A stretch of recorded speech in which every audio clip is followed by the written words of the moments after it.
Hey guys, welcome to আমার channel ভুলভাল blog. তো সকালবেলাতে একটা ভাড়া পেয়েছি, ভাড়াটা যাওয়ার জন্য বেরিয়ে পড়লাম ওন্দা। তো ওন্দা যাওয়ার জন্য আমাদেরকে যে রাস্তাটা ধরতে হয় সেটা হচ্ছে চাবড়ার ঘাট। এটা হচ্ছে চাবড়ার ঘাট। তো এই হচ্ছে ব্রিজ। এটা দেখে তোমরা মনে করো ব্রিজ, কিন্তু এটা আদৌ ব্রিজ না, পরে বলছি এটা কি। তো এই ব্রিজ দেখার পর আমি আবার গাড়ি নিয়ে বেরিয়ে পড়লাম।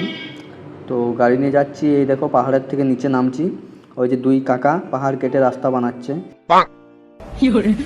যাই হোক, সব দেখে পরিষ্কার জল দেখে আবার একটা মনে কথা পড়ে গেল, মানে কথা না মনে পড়ে গেল একটা কথা। যাই হোক, ওই দেখো সামনে রেলগেট পড়ছে, মানে এখানে পাসপোর্ট ভিসা না দেখে কোনোদিনও ছাড়ে না। এটা রেলগেট না, এটা হচ্ছে বর্ডার। তো যাই হোক, বর্ডারের কাছে এসে দাঁড়ালাম। দাঁড়িয়ে কাকাকে সব কাগজপত্র দেখালাম। কাগজপত্র দেখার পর পারমিট কাটাতে হয় এখানে। তো কত কাকা? কাকা বলছে 10 টাকা। ঠিক আছে, কাকাকে 20 টাকার নোট দিলাম। এবার কাকা আরও 10 টাকা ফেরত দিল।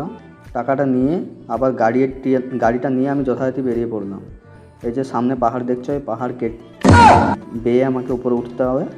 তো যাই হোক, আগে উপরে উঠে যাই। পাহাড় বেয়ে আমি উপরে উঠে তারপর আবার চাবড়া গ্রামের মধ্যে ঢুকছি। এই দেখো, এটা হচ্ছে ওন্দা রেলগেট। সামনে দিয়ে একটা অবৈধ ট্রেন আসছে, সিটি মারতে মারতে, মহিলা ফহিলা কিছু মানছে না। তো যাই হোক, ট্রেন চালানোর পরে দেখছি গেটম্যান আমাকে সম্মান দিয়ে গেটটা খুলে দিল। আমিও বেরিয়ে পড়লাম। তারপর আমি ওন্দা মেন রোডে উঠে পড়লাম। এখানে গাড়িটা একটু মনের সুখে চালালাম। তারপরে প্যাসেঞ্জার নিয়ে আবার বাড়ি ফিরছি। এই যে আবার বর্ডারে এসে পৌঁছে গেছি।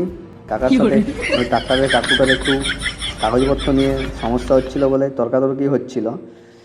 এই কাকুটা বলছে যে কাগজ দেখাও, আর ট্রাক্টরওয়ালা বলছে কাগজ নেই। তো যাই হোক, ওইসব ব্যাপারে মাথা গলিয়ে লাভ নেই। আমার কাগজ দেখানো হয়ে গেছে, পারমিট কাটানো হয়ে গেছে। এই যে দেখতে পাচ্ছি, এটা একটা ইংরেজিদের বিশাল বড় আর কি, সে কি গুলি ফুলি করতে হবো। যাই হোক, আমি জানি না। তোমাদের এই যে ব্রিজের কথা বলছো না, এটা ব্রিজ না। ওই দেখো একজন বসে বসে মাছ ধরছে।